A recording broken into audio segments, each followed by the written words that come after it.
ചാവക്കാട് നിന്ന് പൊന്നാനി റൂട്ടിലേക്ക് പോകുമ്പോൾ കാപ്പിരിക്കാട് എന്ന് പറയുന്ന സ്ഥലത്താണ് ഈ സൈൻ ബോർഡ് സ്ഥാപിക്കുന്നത്.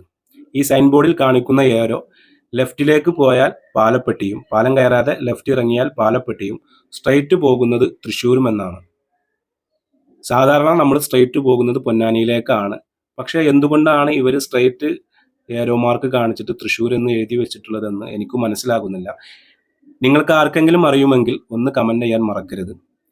ഇവർക്ക് സ്ഥലം അറിയാത്തത് കൊണ്ടായിരിക്കാം ഇങ്ങനെ ബോർഡ് സ്ഥാപിക്കുന്നതെന്ന് കരുതിയിട്ട് ഇവരോട് കാര്യങ്ങൾ പറഞ്ഞപ്പോൾ ഇവർ നമ്മളോട് പറഞ്ഞത് വഴി തെറ്റി വരുന്ന വലിയ വണ്ടികൾക്ക് വേണ്ടിയിട്ടാണ് ഈ സൈൻ ബോർഡ് വെച്ചിട്ടുള്ളതെന്ന്. അങ്ങനെയാണെങ്കിൽ പൊന്നാനിയിൽ പോയി അവിടെ നിന്ന് എടപ്പാൾ പോയി തൃശ്ശൂർ പോവുകയും, അതല്ലെങ്കിൽ കുറ്റിപ്പുറം പോയി അവിടെ നിന്ന് എടപ്പാൾ പോയി തൃശ്ശൂർ പോവുകയും, ഇതായിരിക്കാം ഇവർ ഉദ്ദേശിച്ചിട്ടുള്ളത്. എന്തായാലും നിങ്ങൾക്ക് ഇതിനെക്കുറിച്ച് കൂടുതൽ അറിയുമെങ്കിൽ കമന്റ് ചെയ്യാൻ മറക്കരുത്. കാരണം വഴി അറിയാത്ത ആളുകൾ ഈ സൈൻ ബോർഡ് നോക്കി പോയി കഴിഞ്ഞാൽ ഒരുപാട് ലോങ് അവർ പോകേണ്ടി വരും.